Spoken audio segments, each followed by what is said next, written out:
This video is on changing your vehicle's oil.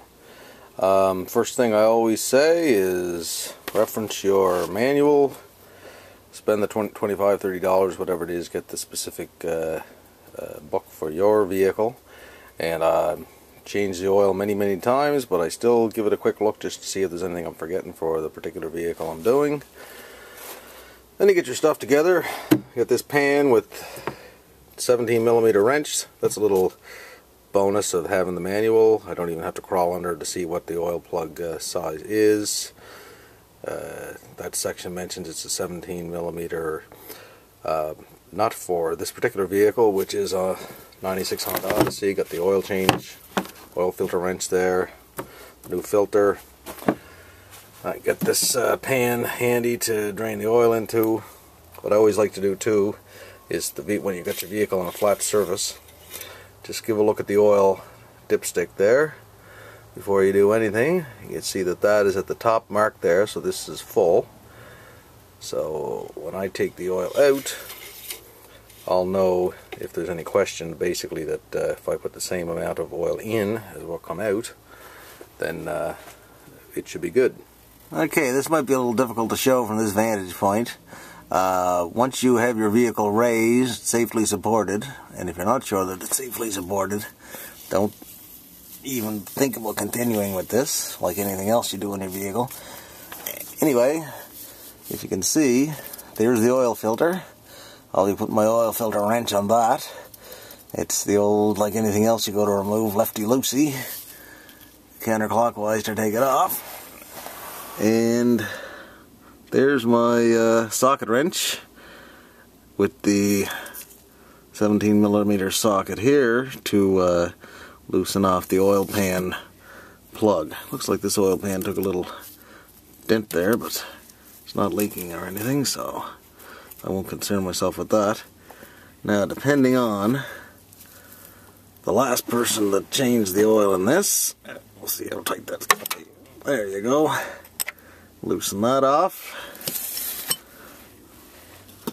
So, once you get your oil drain plug loosened off like that, you just kind of place your pan strategically, and then you just start to loosen this off. Like I say, I'll just loosen it a little bit there. I'll turn this camera off in a second because you might see a little oil come through there, but anyway, I'll just loosen this off the rest of the way, and then it'll start to drain the oil. And also a good idea too, and I think it mentions in the manual, I ran the engine just a short time, a minute or so, and then I let it set. That'll warm up the oil, make it come out of the engine easier. And that's what you should have, basically a stream of oil going into your waste oil pan. Okay, so the oil is drained out. I'm going to put the plug back in. Before you do, just give that drain plug a little wipe with a lint-free paper towel or something and look it over, because that's generally they're magnetized, so if you see a bunch of little filings or something on it, it might be an indication of a problem in the engine. Anyway, there was a little bit of debris over that, but nothing particular, so that looks good. Well, putting the oil pan drain plug back in, you're not going to have to use a whole lot of force on this. Now, I got a torque wrench, and you see that I'm actually holding the camera. I'm holding the torque wrench with the other hand, and for this particular vehicle it says 33 foot-pounds, so you can see when you hear that click,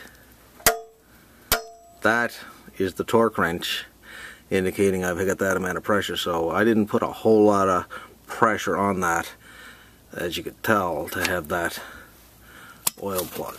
You don't want to put that in too hard because you could strip that. So there's not really a lot of pressure under this in these oil pans in these vehicles, because it's just basically to keep the oil sitting there, and the pressure's up in the upper part of the engine. So that's, don't get too aggressive with that drain plug.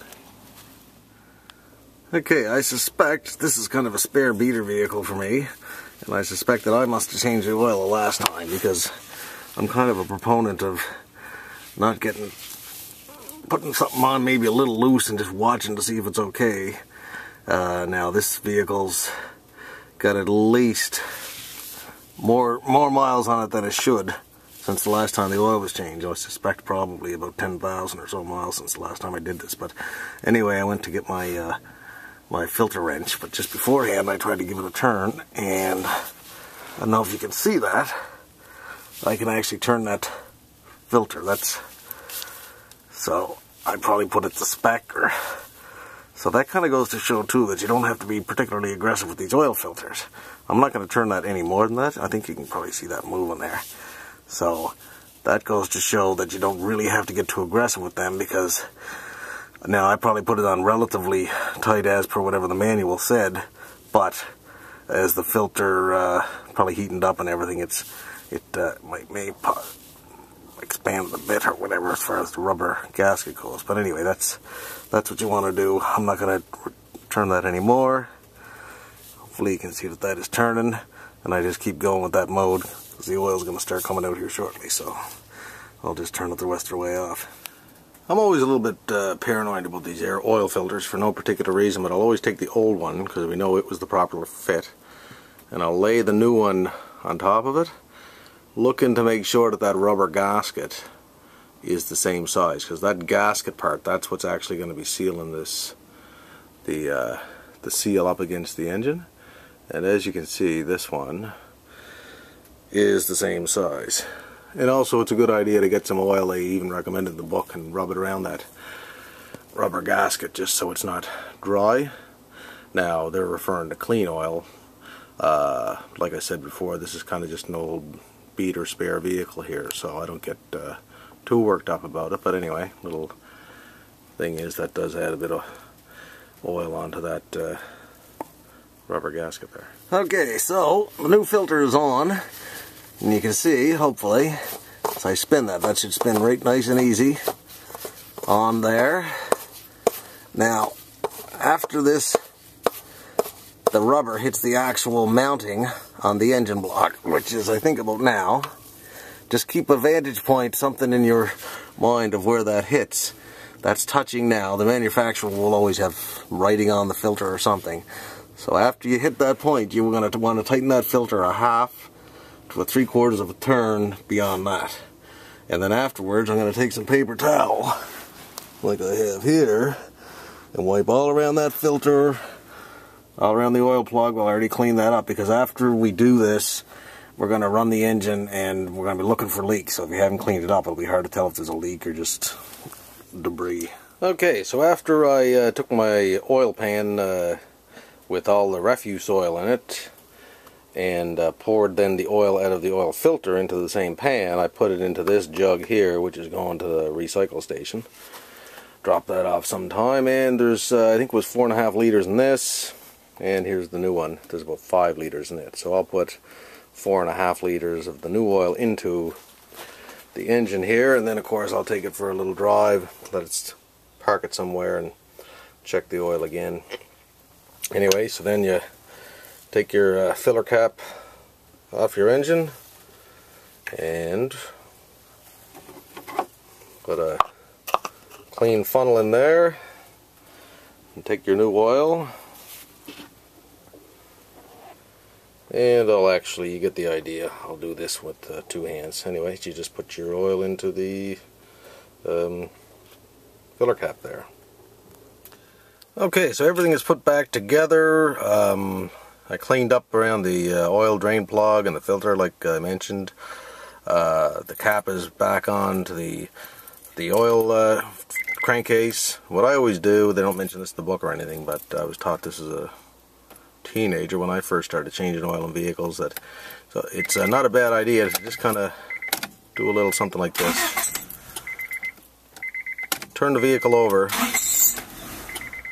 just a couple of times.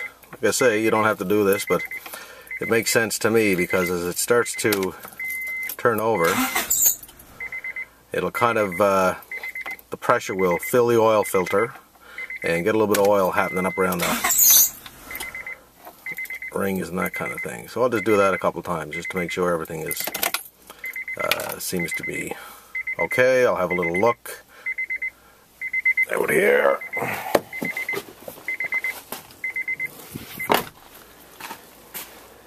Yeah, just like I say, we got the cap back on. Never hurts to do a little double check. Don't see any, no oil down there spewing out, so now I'll give it a start. Okay, so I just started it up, it's running. Now I'll have a look under the vehicle once I stop it, make sure there's absolutely no oil draining out of any place now that I've actually put the pressure on the engine and have it running. I'm not so dedicated that I'm about to put myself in the front of the vehicle and go under there with the camera, because that's obviously something you're never going to want to do. I'll shut this down and just have a last double check to make sure there's no leaks, and that's the end of this video for changing your engine oil.